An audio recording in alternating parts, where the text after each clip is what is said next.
keluarga Nuju Bulan, balik lagi sama kita di Ngobrol Bareng Ibu episode 2. Udah ada Fajri Yusuf Herman di sini yang juga co-founder dari AHN Lawyers.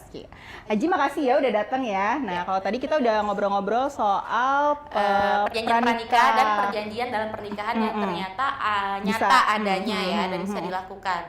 Nah, untuk segmen ini kita mau ngobrol mengenai kewajiban dan hak istri dan juga pasangan suami dalam ya, bidang ya. hukum Indonesia. Hukum gitu. ya, secara Bapak seorang advokat, kita bukan ngobrolin hukum karma. Hukum karma, hukum rimba, hukum alam, bukan. Ini hukum yang memang negara ya, gitu. Betul. Gitu. Nah, kalau soal kewajiban istri dulu deh ya, sebelum kita nanya-nanyain hak. Sebelum menuntut hak kan kita harus tahu dulu ya kewajiban kita apa. Coba bisa jabarkan. Ya, dikasih tahu sedikit-sedikit lah. Sebenarnya apa sih? Gue deg-degan jawabnya. Karena di sini istri-istri ya. Karena konsumen yang nonton nanti banyak banget. Ya, audiens kita memang mayoritas perempuan. Jangan salahin gue ya. Oke. Jadi gini, hukumnya gini. Kita kan tujuan utamanya tadi kan dasarnya adalah empowering women. Ya, kita mau teman-teman di sini. Edukasi gitu. Jadi jangan salah pengertian bahwa gue ngejelekin peraturan atau ngejelekin gender gue sendiri sebagai laki-laki, enggak. Gitu. Laki-laki jangan ngebukin pokoknya. Intinya wanita, perempuan, istri wajib mengurus rumah tangga. Wajib mematuhi suaminya. Itu secara hukum negara ya? Jadi kalau kita ngomong kewajiban istri, kewajiban suami, kita ngomong ada namanya di Undang-Undang 174 perkawinan. Kita ngomong ada di KUH Perdata. Kita ngomong ada di kompilasi hukum Islam. Ya. Ada 3 tuh. Gue campur aja deh. Gitu. Kalau satu-satu ribet. Itu tadi ada istri harus patuh. Ya. Ada suami, istri harus mengurus rumah tangga. Istri harus tinggal di rumah yang sama dengan suami. Yang sama dengan suami. Satu rumah gitu ya. Ini 3 nih pendek, apalagi mengurus rumah tangga. Itu juga kalau definisi itu pendek banget, tapi kalau dipraktekin panjang. Iya. Rumah tangga. Lebar banget, banyak banget. Kebutuhan suami. A sampai Z. Ya, betul. Itu Jadi pekerjaan secara berat. hukum memang itu diwajibkan ya, kayak istri mengurus rumah tangga. Mengurus rumah tangganya kayak apa, itu nanti balik lagi kebutuhan masing-masing pasangan. Betul. Kalau ngomong ke gue as a lawyer, gue pasti pada nanya, itu kalau nggak dipenuhin gimana kewajibannya? Nah, nanti ada namanya hukum itu tentang perceraian. Tabu kalau ngomong nikah, ngomong perceraian, tapi emang nggak bisa dipisahkan. Kalau kita ngomong baik dan jahat juga nggak bisa dipisahkan. Kenapa? Kalau kita nggak melakukan itu, nanti dari pihak seberang atau pihak suami atau pihak istrinya bisa bilang gini, dia tidak menjalankan kewajibannya pada usia pernikahan. Itu dapat menjadikan alasan dikabulkannya oleh hakim. Jadi pertimbangan ya. Gitu. Banyak juga itu orang tersesat bilang kalau udah ditalak misalkan muslim. Kalau ditalak itu dicerai dong, gue udah nggak wajib lagi dong. Enggak juga. Di negara ini masih tercatat. Apa kabar kalau udah ditalak, tapi sama perempuan lain atau sama pria lain misalkan, ada pihak ketiganya gitu, ya tetap aja zina jatuhnya. Karena di hukum negara KUHP nggak mengenal talak. Hukum negara tuh tidak mengenal talak.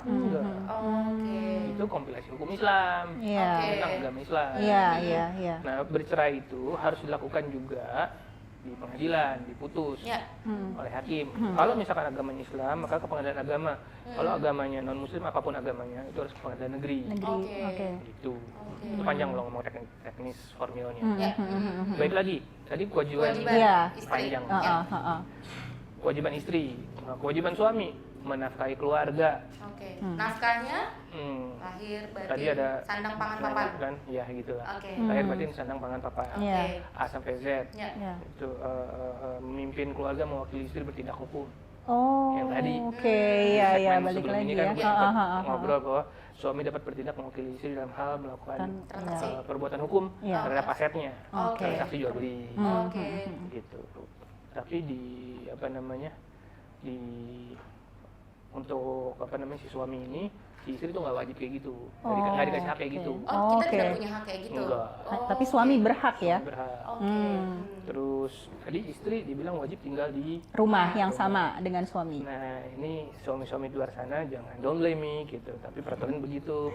Istri-istri juga jangan kesel bahwa laki itu nggak wajib pulang. Oh, Bang Toib tuh nggak apa-apa ya sebenarnya. Kenapa? Ambil coba positifnya. Jangan gender gue ini selalu disalahin terus gitu. Ada dinas. Oh iya, benar-benar. 2 tahun ya kalau Bang Toib. Iya benar. Nah, terus ada yang nanya, lo kok kalau nggak dikasih nafkah lahir dan batin itu gimana ya? Itu ada namanya alasan pemaafnya. Karena alasan apa? Pemaaf. Pemaaf. Hukum mengenal itu ya? Kalau di pidana ada namanya konsep alasan pemaaf, ada alasan pembenar. Gitu. Legal justification. Sama pardon. Nah, kalau alasan pemaaf, alasan pemaaf, ya karena dia itu waktu bekerja pergi dinas meninggalkan rumah itu kan uangnya untuk istri, keluarga, nah, ya. Tapi harus dilihat juga benar nggak di store ke rumah. Iya benar. Yang ini pergi nggak pulang-pulang karena ketemu yang lain. Betul. Gitu. Itu bisa juga. Oke, iya. Jadi itu ya kurang lebih ya hak dan kewajiban suami dan istri gitu. Nah, Hak belum, itu baru oh kewajiban. iya itu baru kewajiban. Iya kewajiban benar-benar. suami. Tinggal dibalik aja. Haknya mendapatkan nafkah dari suami. Ya. Kewajibannya diurus sama haknya diurus oleh istri. Betul. Gitu. Kalau istri tidak memenuhi haknya suami, yang menjadi kewajiban istri, kan vice versa tuh dua arah. Ya itu tadi bisa menjadi alasan-alasan untuk dapat dikabulkannya perceraian. Satu lagi. Apa? Kewajiban istri dan kewajiban suami baik di KUH Perdata, di KHI dan di 174 undang-undang sama. Harus setia kepada pasangannya. Harus setia. Jadi emang diatur ya. Diatur harus setia, nggak Iya. boleh ada perselingkuhan. Nah, ngobrol-ngobrol soal setia, kemarin kan sebelum kita udah polling nih ya. Rekaman si episode 2 ini, kita sempat bikin polling di Instagramnya Nuju Bulan dan Instagramnya Nurul dan Ayu. Terus ada salah satu temen keluarga Nuju Bulan kita yang nanya. Ada pertanyaan titipan nih. Dan asalnya pertanyaan ini bisa mewakili banyak kreasinya para perempuan. Kalau suami selingkuh, itu boleh dipidanakan atau tidak? Oke, sebelum gue jawab, gue kasih disclaimer lagi. Gue harus sering-sering kasih disclaimer nih. Karena kita ngomong nih online gitu kan, orang melihat. Gue digebukin banyak orang juga, bisa juga. Gitu kan. Hai para istri, para suami, ini bukan ngasih celah kepada laki-laki, tapi untuk memproteksi perempuan. Iya. Kalau laki-laki pikir, si Fajri ngasih gue ide. Enggak, jangan gitu.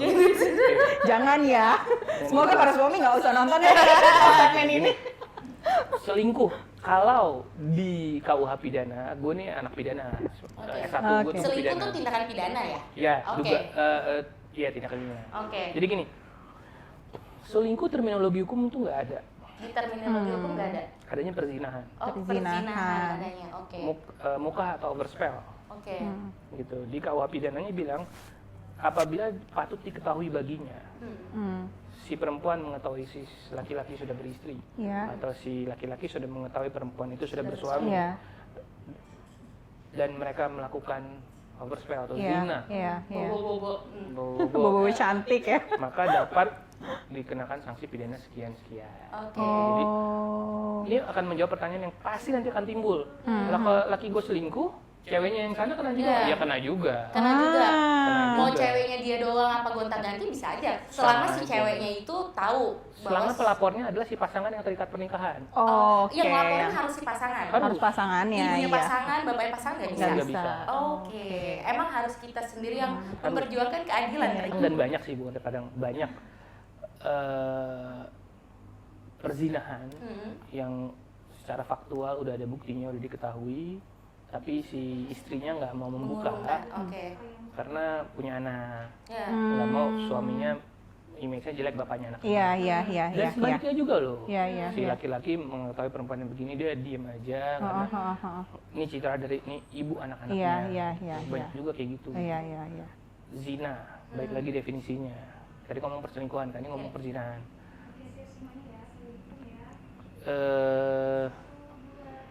Perzinahan itu kalau masuk kamar hotel tuh belum berzina. Jadi harus ketangkep lagi bobo-bobo baru dibilang berzina. Yes, tangkap tangan. Tertangkap tangan dengan saksi. Ngegapin gitu ya. Atau cuma gue yang misalnya Istrinya cuma si aja, pasangannya doang yang ngegapin. pasangannya aja. Iya, ajak orang lah, ada saksi. Oke. Nah, Jadi kalau ngegapin emang udah harus Iya. legowo menjadi aib Iya, sebenarnya ya. Oke. entah bawa siapa lah ya. Nah, karena orang lain udah harus tahu sebenarnya ya untuk sebagai menjadi saksi. bukti Nah, ya. nanti kan ujung-ujungnya kalau dugaan tindak pidana ini harus dilaporin ke polisi. Iya. Polisi secara formal akan minta ke lokus dan tempus. Lokus itu lokasi kejadian, tempus itu waktu kejadian. Oke. Kapan terjadi, di mana terjadi, kan gitu. Saksinya sopo. Iya, harus ada Siapa saksi. yang lihat? Gue yang ngadu nih. Ini saksinya temen gue bawa. Jadi kalau misalnya buktinya baru kayak chat, telepon, atau baru cuma jalan berdua, itu belum Bisa dilaporkan. bisa dilaporkan. Kalau dari sudut pandang pidana belum bisa, tapi kalau dari sudut moral ya. Iya, ya Ya, kita udah begitulah. tahu lah ya. Ya nggak begitulah kalau suami istri. Oke. Oke, ternyata harus Iya. ketangkep dulu ya. Iya. Nah, nggak perlu ketangkep, tapi suaminya sendiri yang ngaku atau istrinya sendiri yang ngaku. Iya, emang gue Dengan pengakuan Iya, ya. dengan secara sadar emang lagi Mengakui, ribut, ya gue ha. emang selingkuh sama Orang si lain, C ha. misalnya. Itu apakah sudah bisa dijadikan bukti Iya. untuk mempidanakan pasangan? Oke, kita ngomong formal aja nih ya. Ya. Contohnya, hukum itu ada dua, hukum material dan hukum formil. Kalau Oke. secara material ada namanya pembuktian. Oke. Alat bukti itu apa aja sih? Oke. Gitu. Salah satunya adalah pengakuan. Oh, pengakuan itu bisa menjadi alat bukti. Pengakuan dan sumpah itu menjadi alat bukti kalau perdata ya. Oke. Kalau perdata, kalau perceraian kita ngomong perdata. Oke. Iya. Untuk kalau pidana pengakuan nggak bisa karena orang tertekan pun akan ngaku. Iya, Oke. iya. Gitu kan. Makanya pidana di Indonesia civil law ini nggak ada tuh pengakuan jadi alat bukti. Tapi alat bukti seperti apa yang dapat dijadikan bukti dalam persidangan? Alat bukti yang diambil di muka hakim. Oh, di muka hakim. persidangan. Jadi Iya. si pasangannya tuh yang Dia Mengakui. selama dalam berkas persidangan, dalam gugatan, jawaban, replik, duplik, dia nggak tulis, oke gue mengakui gue selingkuh, hakim nggak akan menganggap itu sebagai pengakuan. Pengakuan. Oke. Oh, oke. Mungkin si istri pernah dapat WhatsApp dari si suami sebelum proses perceraian Iya. ya. Iya. Ya, gue ngaku dari gini-gini, atau sebaliknya si istri ngaku, Ya. oke gue ngaku Iya. gini-gini, gitu kan. Di capture, di print, dikasih ke hakim nggak akan memandang, walaupun diterima sebagai bukti, Iya. tapi nggak akan dipertimbangkan. Oh. Kenapa? Lo kan kamu yang submit, kalau pengakuan harus dari orang yang Orangnya mengakuinya. langsung. Untuk di Oke. Indonesia mengaturnya seperti itu, harus sih Orangnya si langsung. pasangannya sendiri yang ngomong ke hakim. Jadi kalau perdata pengakuan yang dapat diterima di depan hakim adalah pengakuan disampaikan oleh orangnya sendiri atau kuasanya. Kuasa ini bisa pengacaranya. Lawyernya, lawyernya ngaku aja, iya klien saya begini. Emang klien gue ngomong gitu ya. Oke. Oke, Bisa juga. oke. Bisa juga saat mengaku, cuma memang harus ada orangnya ya yang mengaku Mengakui, juga. ha. Gitu. Oke, gitu. Ternyata memang pelik ya. Iya, ngobrolin. kehidupan Tapi bagus juga sih biar kita juga tahu. jadi lebih tahu, lebih paham. lebih kan. melek hukum juga ya sebagai Iya, warga negara yang betul. baik Sejauh mana gitu. sebenarnya hukum tuh melindungi pasangan khususnya istri ya. Gitu. Gitu. Oke, ada pertanyaan titipan lagi nggak dari keluarga Nuju Bulan? Untuk hak Untuk dan kewajiban di pernikahan ini? ada sih. Kalau misalnya nih si istrinya itu tadi sudah keluar rumah kan sebenarnya tinggal di rumah itu wajib Diwajibkan, kan ha. untuk istri. Iya. Kalau sudah keluar rumah dan ditalak 3 tapi secara hukum dia masih terikat pernikahan. Itu apakah si suami tetap berkewajiban menafkahi menafkahi anak dan istri? Secara teori ya, Secara Oh. teori iya. Iya. Walaupun sudah talak 3, sudah masa konflik sudah berlangsung lama, istri keluar Keluar dari rumah rumah. sudah lama, tetap sebenarnya wajib. sebenarnya gini, kalau emang tujuannya untuk, sorry Nadia, kalau emang tujuannya untuk berpisah ya nggak usah dinafkahi. Nanti akan di display depan hakim, gue udah nggak dinafkahi nih, gue minta cerai. Oh. Maka hakim akan mengabulkan, oh iya benar, suami tidak menjalankan kewajibannya. Oh. Oke. Gitu. Tapi kalau mau rujuk, si suami pengen rujuk ya suami nafkahin terus aja. Wajib ya. Jadi suatu saat misalkan istri cari, Setelah cari alasan. sorry kok pengen ngomong kayak gini ya, Iya. manusia kan gini ya, suka cari celah. Misalkan Iya. istri udah punya alasan tersembunyi, mau misalkan udah ada yang lain atau apa gitu, buru-buru cerai. Udah ada yang lebih unyu gitu ya. Who knows? Iya, betul. Tapi misalkan si suaminya pengen mempertahankan pernikahan, ini tips juga buat laki-laki nih. kalau mau mempertahankan pernikahan, teruslah nafkahi istrimu dengan baik. Komitmen finansialnya juga mesti. Kewajiban nafkah bukan hanya finansial. Ya, sama papan tadi itu ya. Kewajiban ada tadi. batin. Ya, oke. Gitu. Tunjukkanlah memang keseriusannya dari situ ya. Kalau misalnya memang belum mau berpisah. Tapi tadi kalau dilihat lagi, kalau misalnya masa konflik istri atau pasangan keluar rumah salah satu, itu juga harus dilihat ya sebenarnya tujuannya keluar untuk rumah apa? itu apa sih? Apakah Mau cuma cari solusi atau untuk menenangkan diri, ataukah cuma udah deh gue mending keluar rumah, gue divorce kalian gitu. Itu juga harus jelas ya. Karena kalau misalnya cuma gantung gitu aja, suaminya mungkin misalnya ya, atau pasangan yang sebagai main breadwinner di keluarga itu bisa suka-sukanya juga mau nafkahin kayak mau bulan ini transfer 50 juta, bulan depan 500.000 kalau nggak jelas. Jadi mungkin ada memang dikomunikasiin juga ya dan kalau berkonflik masa freeze-nya tuh jangan terlalu lama mungkin Fajri ya, harus jelas mau kemana gitu ya. Oke, karena itu juga ada proteksi hukum ya. Proteksi hukumnya nggak jelas ya kalau selama masa freeze itu. Gini, kalau proteksi hukum kita ngomong apa yang menjadi definitif bagi para pihak setelah ada putusan, misalkan gitu ya, contoh. Ada perkara gue yang 3 bulan ninggalin rumah diputus cerai. Ada perkara gue nih jarang banget nih, udah setahun ninggalin rumah, hakim menyatakan tidak cukup alasan untuk jatuhkan perceraian. Kenapa? Nafkah jalan terus. Suaminya bekerja di kapal. Gitu. Memang nafkah batin tidak dipenuhi, cuma kan dikabari. Suami pada persidangan tunjukin tuh, iya gimana? Saya di kapal, saya janji akan pulang, ternyata ada event saya nggak bisa pulang. Kapalnya tambat di mana, berlabuh di mana. Gitu. Ketika saya pulang, saya terima gugatan cerai. Ini kan hal yang masih bisa dibicarakan yang mulia. Kemudian dia ngomong ke hakim, saya masih mau berupaya. Hakim dengan kearifannya, bukan dengan keadilannya. Kan hakim mutus itu udah macam-macam. Dengan fakta hukum, dengan dasar hukum, dengan keyakinan hakim. Mungkin hakim dalam lubuk hati masih punya keyakinan bahwa ini masih bisa diselamatkan. Putusnya ditolak gugatan cerainya. Gitu. Nyatu lagi deh mereka. Yang bagus sih seperti itu. Oke, gitu ternyata ya. Seru juga nih. Juga kan. Ternyata kita banyak fakta-fakta yang wow, kita kaget juga ya, kita baru tahu ini setelah menikah. Gitu. Jadi kita mau bahas apa lagi sih habis ini? Segmen keempat, kita tadi udah bahas pranikah, terus hak dan kewajiban suami dan istri yang ternyata mengagetkan gue pribadi ya, ternyata memang suami itu nggak wajib balik ke rumah, tapi dengan catatan dengan catatan nggak semerta-merta bisa jadi Bang Toib ya, ya kan, nggak balik 2 tahun gitu ya. Terus segmen tadi kita bahas mengenai masa talak dan saat berkonflik ya, mungkin kalau aku sendiri cukup menarik sih ngebahas fase di mana rumah tangga tuh ada masa freeze dulu ya, kayak taking a break, karena kan orang tuh divorce nggak tiba-tiba pasti berantem udah pertimbangan yang panjang pasti kan ada makan waktu juga, dan itu kadang kalau aku sih ngelihat dari beberapa cerita ya, itu memang banyak sebenarnya pihak-pihak yang cukup dirugikan, terutama perempuan yang tidak punya penghasilan tetap saat dia misalnya keluar dari rumah atau pokoknya lagi nggak bagus lah, lagi nggak harmonis sama suaminya ya bisa tempo-tempo suka-sukanya dia, tapi mungkin itu suaminya juga mungkin udah nggak ada willing atau eager buat balik berumah tangga lagi ya, cuma ya ternyata itu catatan bagus juga ya, buat bahwa kita ya, kalaupun kita misalnya memutuskan untuk taking a break dulu saat konflik, lebih baik kita sudah mempersiapkan segala sesuatunya dengan matang ya, kitanya juga sudah berdaya dulu ya, secara mental, finansial ya. Kayak itu gitu. Yang penting ya. Gitu. Nah, segmen 4 nggak lengkap tanpa tadi kita udah bahas pernikahan, konflik. Tidak lengkap tanpa ngebahas perceraian. Kalau ngomongin pernikahan, hukum dalam pernikahan itu seperti apa? Perceraian. Apa yang itu kayaknya perceraian tuh sesuatu yang pahit, nggak enak, tapi sangat mungkin terjadi sih ya. The worst case hubungan rumah tangga gitu. Gimana nih ya? Kalau misalnya amit-amit nih ya, gue pribadi amit-amit sampai harus bercerai, mungkin yang gue pertanyakan pertama kali, Fajri, hak asuh anak. Betul.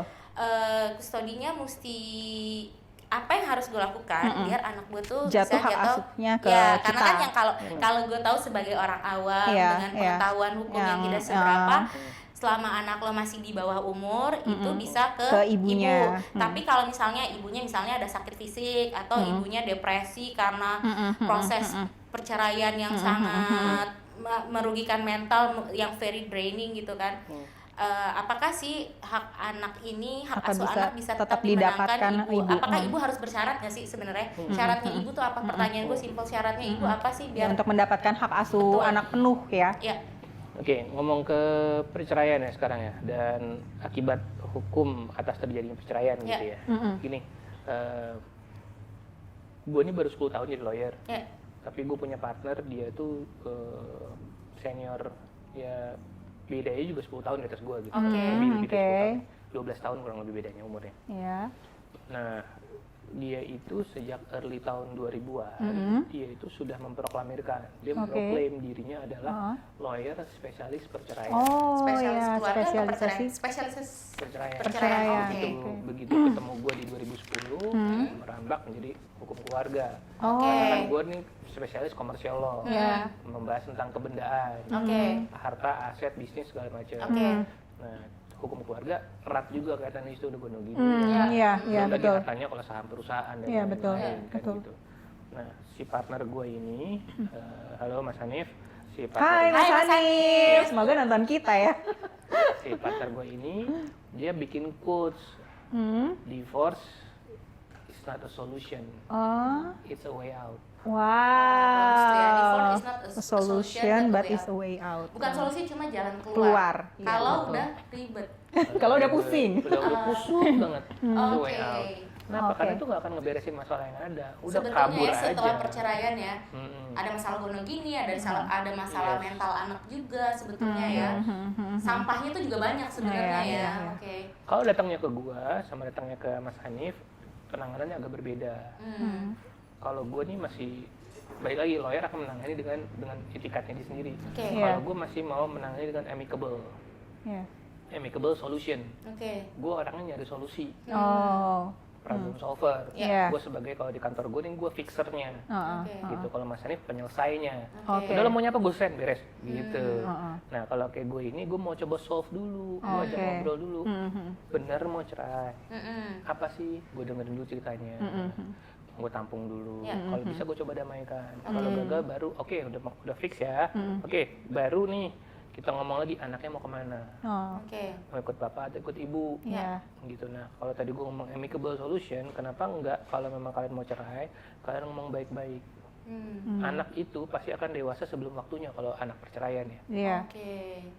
Divorce, children akan dewasa sebelum waktunya. Jadi kenapa tidak dilibatkan dari awal? Kenapa tidak dilibatkan dari awal? Dilibatkan aja. Kalian mau gebuk anak kalian. Kalian kalau mau divorce kan menggebuk kepala anak kalian supaya dewasa. Dipaksa dewasa. Nggak mau. Maka kalian harus tanggung jawab. Ya ajak dari awal ngomong anaknya. Papa mama mau pisah, kamu sama siapa? Rusak psikologis anak, ya salah kalian kok. Itu adalah konsekuensi yang harus dihadapi karena orang cepat atau lambat pasti anak akan tahu ya. Akan tahu. Dan daripada tahu dan bergaulnya salah, divorce children itu kan banyak banget jadi korban perceraiannya karena larinya ke misalkan ke free sex, larinya misalkan ke narkoba. Meskipun nggak semua ya, nggak semua. Malah mungkin menjadi cerminan, dia melihat ke bapak ibunya begitu, dia nggak mau seperti itu. Jadi motivasi, bisa jadi. Jadi motivasi. Tapi ya kalau mau kalian libatkan anak kalian. Dari awal. Anak tuh nggak minta dilahirin loh. Dia nggak bisa milih ya. Dia nggak bisa milih dari keluarga yang baik-baik, dari keluarga yang akan utuh, dari keluarga yang akan perang. Dia nggak bisa milih. Ya kalian harus libatkan anak kalian. Kalian nggak melibatkan anak kalian, ya udah bikin joint custody. Gue bikin agreement sini tanda tangan. Nanti pas kalian sidang cerai, gue daftarin ke hakim. Udah, lo gak bisa banyak ngomong. Kenapa? Gue lawyernya galak ke klien sendiri. Gitu. Lo datang ke gue dengan masalah, gue gak mau selesaiin masalah kalau lo gak mau selesaiin. Gitu. Nah, kita selesaiin masalah bareng-bareng. Anak ini bukan objek, bukan barang yang lo rebutin. Ini beli mobil nih waktu nikah, waktu mau cerai, mobil buat siapa? Nggak gitu. Gitu, ini anak dilahirin sama ibunya paling bilang, ini anak gue yang lahir, gue yang ngandung. Bapaknya ini saham aku juga gitu. Bapaknya nggak, itu ada kan saham legacy. Aku juga ya, betul. Legacy bapaknya kan, umumnya nggak semua, umumnya nama bapaknya turun ke anaknya.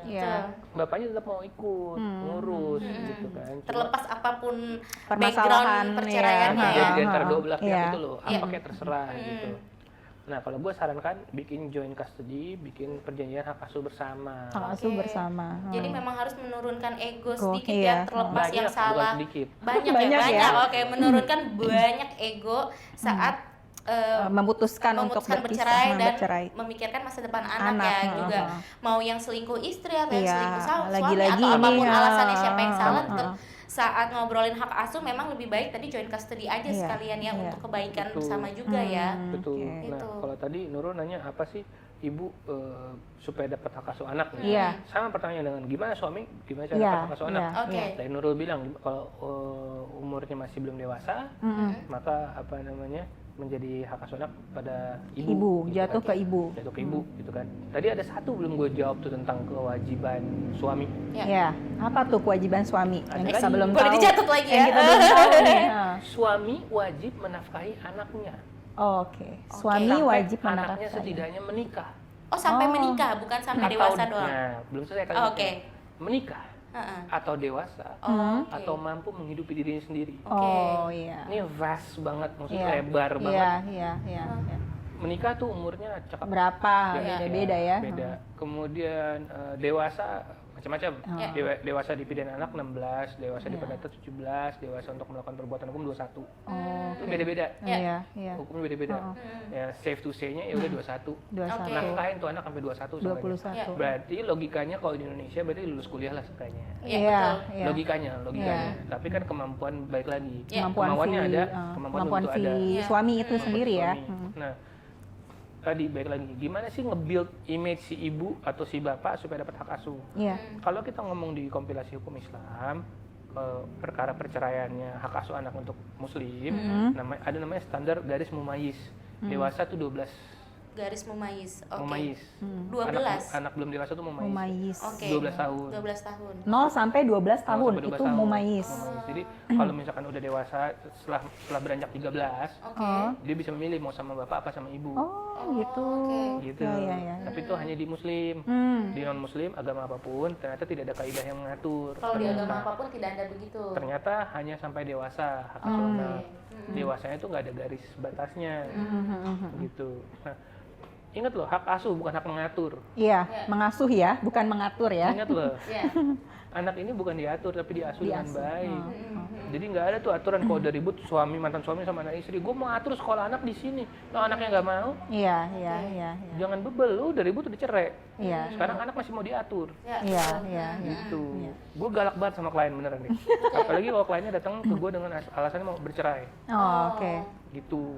Iya, iya, iya, iya, Nah, iya. gimana supaya si ibu dapat hak asuh? Ibu ini sebagai nature caregiver, udah banyak presidennya, udah banyak psikolog ngomong. Iya, iya. Nature caregiver, By kenapa? nature emang dia nurturing si anak Nurture ya. si anak dari kecil, dari melahirkan, menyusui sampai ngajar. Betul. Ngajar apa sih gitu. Kadang kalau maaf ya ibu-ibu milenial yang kalau anaknya diem bawel dikit dikasih gadget suruh diem. Gua nggak against dengan itu, tapi kadang gadget ada informasi yang Iya, cukup informatif. Iya, iya, Oke, betul, Gitu. betul. Tapi ibu tuh dalam kesehariannya pasti dekat dengan anak dan mengenal dengan anak. Iya. Apalagi gue nggak tahu kalau anak perempuan karena gue laki-laki. Ya. Gue dekat dengan ibu, Oke. curhat, cerita apa segala macam, Iya, ibu, iya. kayak gitu kan. Nah, ibu itu dipandang akan mendapatkan hak asuh anaknya secara otomatis, terkecuali Iya. Ada Apa tuh pengecualian ya. kecualinya? ternyata ibunya tidak mampu tadi secara fisik, secara mental, Yang pertama. Ibunya misalnya ada sakit. sakit bawaan atau Sakit sakit bawaan baru, yang oke. sakit bawaan atau sakit baru, sakit bawaan sebelum menikah misalkan dari kecil atau apa, ternyata menyebabkan ibu tidak dapat mengasuh anak. Katakan anaknya masih di bawah 5 tahun, harus perlu digendong-gendong, Iya. dibawa-bawa gitu. Oke, ya. Gitu. Tapi harusnya sih suami atau mantan suami yang bijak sih tetap mengasih Iya. hak asuhnya untuk dua belah pihak. Jangan karena ibunya nggak sanggup lalu dulu nikahin tetap kok udah tahu. Iya, kayak udah gitu. tahu ya dari Bukan awal kayak ya. Gitu. Gitu. Baik lagi nih. Sorry kalau ngomong gini terbuka karena datang ke gue bukan gue lu oh iya sini yang penting bayar, enggak, gue melin dulu. Ya. Gitu. Lalu dulu nikah mau keadaan istri kayak gitu. Sekarang begitu cerai lo mau ambil anaknya. Ya. Gitu. Emang tuh pabrik kan? Enggak. Betul. Gitu kan.